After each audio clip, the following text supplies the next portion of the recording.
किसी भी फील्ड में अगर हमें अपनी परफॉर्मेंस को बेटर करना है तो हमें अपनी परफॉर्मेंस को ट्रैक करना बहुत ज़रूरी है। अब उस परफॉर्मेंस ट्रैकिंग में हम अलग अलग पॉइंट्स को नोट डाउन कर सकते हैं जहां पर हम कुछ और बेटर कर सकते हैं या जहां पर हम लैग कर रहे हैं। जब धीरे धीरे हम इन पॉइंट्स को लिखना शुरू करते हैं तो ओवर द टाइम हम जब अपने पुरानी परफॉर्मेंस को रिविजिट करते हैं तब हमें समझ में आता है कि हम कहां कहां गलती कर रहे हैं और कहां कहां हमें और इम्प्रूवमेंट की ज़रूरत है। इसी तरह से ट्रेडिंग में भी अच्छे ट्रेडर्स एडवाइस करते हैं कि आप अपने ट्रेड्स को जर्नल करो, उनको लिखो, नोट डाउन करो, ताकि जब आप हफ्ते भर में, 10 दिन में, 20 दिन में वापस अपने पुराने ट्रेड्स देखो तो आपको समझ में आए कि आप कहां कहां गड़बड़ कर रहे हो। और उन गलतियों को अगर आप ओवर द टाइम ठीक कर पाओगे तो आप देखोगे कि धीरे धीरे आपकी ट्रेडिंग परफॉर्मेंस और बेटर होती चली जाएगी।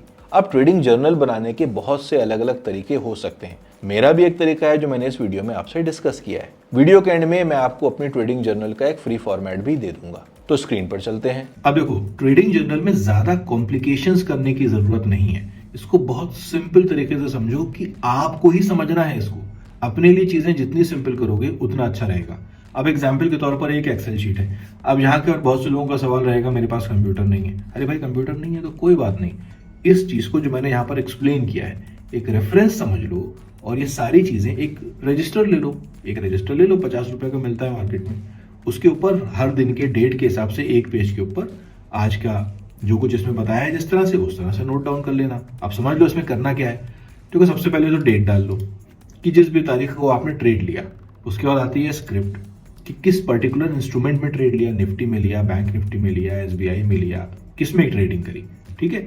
फिर आता है ट्रेड का स्टाइल, किया था आपने, बाय किया था कि सेल किया था। ठीक है, बाय किया था तो बाय, सेल किया था तो सेल। जैसे सेल करोगे यहाँ पर आप तो कुछ इस तरह से लिख के आ जाएगा सेल। उसके बाद सबसे इंपॉर्टेंट चीज है रीजन फॉर ट्रेड। भैया ट्रेड क्यों लिया था। देखो, अगर आप स्ट्रैटेजी को यूज कर रहे हो, कोई पैरामीटर फॉलो कर रहे हो तो कोई ना कोई रीजन बेस्ड ट्रेडिंग करोगे। अगर रैंडम ट्रेडिंग कर रहे हो तो भैया सीख लो।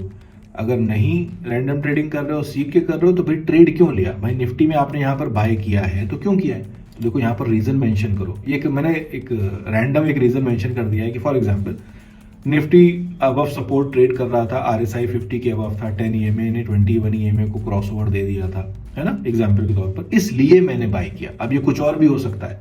और डिमांड जोन से निफ्टी सपोर्ट ले रहा था, वहां पर उसने एक इनगल्फिंग ग्रीन कैंडल बनाई थी, या एक हैमर बना दिया था, या सप्लाई जोन से गिर रहा था। कुछ भी रीजन हो सकता है जो भी आप फॉलो करते हो। अब उसके बाद आ जाती है क्वांटिटी। ये खाली रेफरेंस के लिए कितनी क्वांटिटी में ट्रेड किया, ताकि आपको याद रहे कि ओवर द टाइम आप किस तरह से क्वांटिटी में फ्लक्चुएशन अगर कर रहे हो तो वो यहाँ से पकड़ में आएगा। रिजल्ट ऑफ द ट्रेड आपको पता होना चाहिए, प्रॉफिट हुआ था उस ट्रेड में कि लॉस हुआ था, और कितने पॉइंट का प्रॉफिट लॉस हुआ था। ये कितने रुपए का प्रॉफिट लॉस या पॉइंट का प्रॉफिट लॉस या टोटल अमाउंट में इसलिए कह रहा हूं कि इससे आपको रेफरेंस रहता है कि आप प्रॉफिट्स ज्यादा बड़े कर रहे हो और लॉसेस कम कर रहे हो, या लॉस ज्यादा बड़े बड़े कर रहे हो और प्रॉफिट छोटे कर रहे हो। तो जब आप इसको रेफर करोगे ना वीकली बेसिस पर या 15 दिन 20 दिन पर अपनी ट्रेडिंग जर्नल उठा के देखोगे तो वहां पर थोड़ी क्लैरिटी आएगी कि नहीं भैया मैं रेगुलरली करके आ रहा हूँ कि टारगेट छोटे बुक कर रहा हूँ और लॉसेस ज्यादा बुक कर रहा हूँ, तो उस चीज को ठीक करना है। उसके बाद एक इंपॉर्टेंट चीज आती है, did I follow my rules.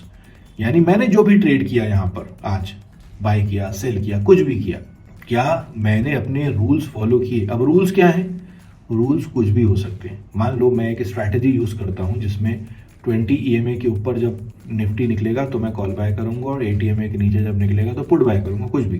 तो उस स्ट्रैटेजी में क्या पैरामीटर्स हैं जिसके हिसाब से हमें ट्रेड करना चाहिए, वो सारे पैरामीटर आपको पता होना चाहिए।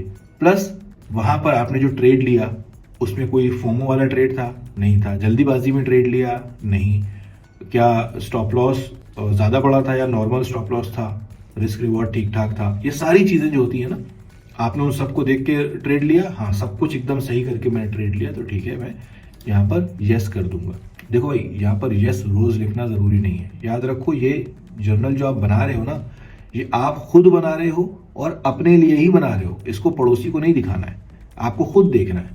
तो अगर इसमें सही एंट्री करोगे, सच्ची एंट्री करोगे तो आपका फायदा है। अगर दोस्तों को दिखाने के लिए कुछ इसमें ऊपर नीचे करना है, जैसे हम लोग बचपन में रिजल्ट में कर देते थे, तो आप ही का नुकसान है। तो ईमानदारी से आप मुझे क्या बताते हैं, दोस्तों को क्या बताते हैं, इससे कोई मतलब नहीं। आप अपने आप को क्या बताते हैं, इससे ज्यादा जरूरी है। ईमानदारी से इसको मेंशन करो कि भैया आपने रूल फॉलो किया या नहीं किया। रूल फॉलो किया तो यस लिख दो। उसके बाद आता है रिमार्क्स। ये सबसे इंपॉर्टेंट चीज है। रिमार्क्स में क्या है कि भाई देखो, यहाँ पर मैंने एक रैंडम एक रिमार्क मेंशन कर दिया कि भाई देखो, rules were followed but entry could have been better if I had entered at the retracement candle instead of breakout candle। ये मैंने एक रैंडम रीजन मेंशन कर दिया कि भाई देखो रूल तो मैंने फॉलो किया, लेकिन मैंने अगर रिट्रेसमेंट कैंडल पर एंटर किया होता तो मेरे लिए ट्रेड ज्यादा अच्छा था, बजाय इसके कि मैंने ब्रेकआउट होते ही ट्रेड ले लिया। ठीक है, मेरी हार्ट बीट इंक्रीज हो गई थी क्योंकि मार्केट में वोलेटिलिटी बहुत ज्यादा थी, तो इसलिए वोलेटिलिटी जब बहुत ज्यादा थी तो मुझे छोटी क्वांटिटी में ट्रेड करना चाहिए था, मुझे अपनी नॉर्मल क्वांटिटी में ट्रेड नहीं करना चाहिए था क्योंकि बहुत ज्यादा फ्लक्चुएशन हो रहा था। ठीक है, ये आपने लिख दिया। अब जब इसको रेगुलरली आप लिखोगे, जैसे अगले दिन आपने लिखा कि भाई एसबीआई में मैंने बाय किया था और रीजन क्या था, SBI was making a RCBO setup with a big green candle, यानी आपने एक प्राइस एक्शन सेटअप है जो मैं यूज करता हूं बाय करने के लिए, वो मैं यूज कर रहा था, वो बन रहा था, तो मैंने एसबीआई में बाय किया, इसलिए मैंने बाय किया, इतनी क्वांटिटी बाय करी थी। रिजल्ट मेरा लॉस हुआ, 5 रुपए का मेरा स्टॉप लॉस हिट हुआ, 2500 रुपए का लॉस हुआ, मैंने रूल्स फॉलो नहीं किए थे, ये मैंने अपने आप को ईमानदारी से बता दिया। तो रिमार्क्स में मैं क्या लिखूंगा, उस टाइम जो भी हुआ ट्रेड स्टार्ट करने से पहले से लेकर ट्रेड खत्म करने के बाद तक जो कुछ भी घटा उसको आप यहां पर लिखो कि भाई the breakout was with a big green candle without a consolidation and I entered at the candle close but price failed to hold the level and reversed downside. I should have waited for a retest after a breakout and then enter the trade। यानी इसमें क्या बताया गया कि भाई देखो breakout बिना किसी कंसोलिडेशन की बड़ी बड़ी कैंडल से हो गया था एक रेजिस्टेंस का, जैसे ही ब्रेकआउट हुआ मैंने एंट्री कर ली, मुझे वेट करना चाहिए था क्योंकि बड़ी कैंडल से ब्रेकआउट के बाद प्राइस ने सस्टेन नहीं किया और वापस नीचे आ गया, फेल हो गया, ब्रेकआउट फेल हो गया।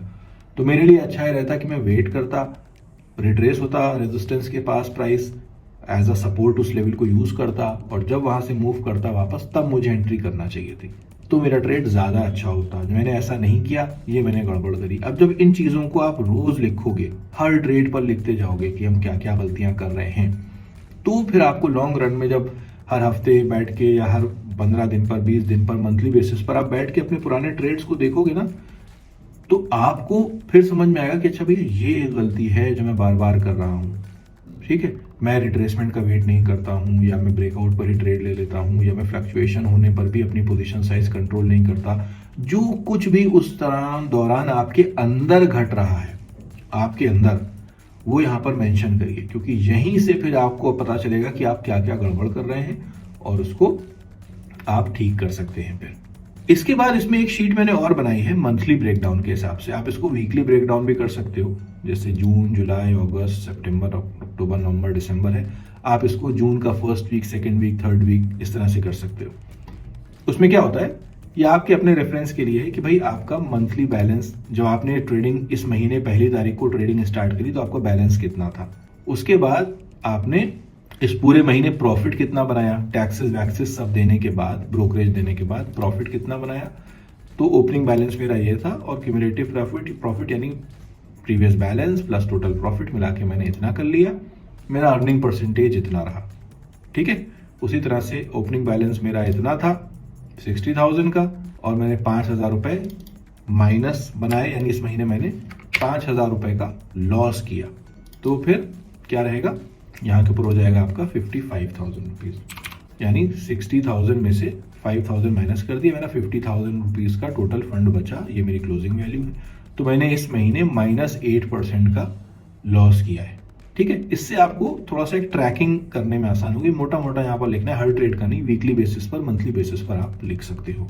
सो आई होप आपको काफी क्लियर हो गया होगा कि ट्रेडिंग जर्नल बनाते कैसे हैं, इसको यूज कैसे कर सकते हैं। मैंने अपने इस फॉर्मेट का फ्री लिंक डिस्क्रिप्शन में दे दिया है, आप वहां से जाके इस जर्नल को डाउनलोड कर सकते हैं। और अगर आपको किसी और टॉपिक के ऊपर भी कोई वीडियो चाहिए तो मुझे कमेंट करके बता दो, ताकि हम आगे आने वाले दिनों में उस पर्टिकुलर टॉपिक पर भी आपको एक डिटेल्ड वीडियो बना के दे पाए। मिलते हैं अगले वीडियो में।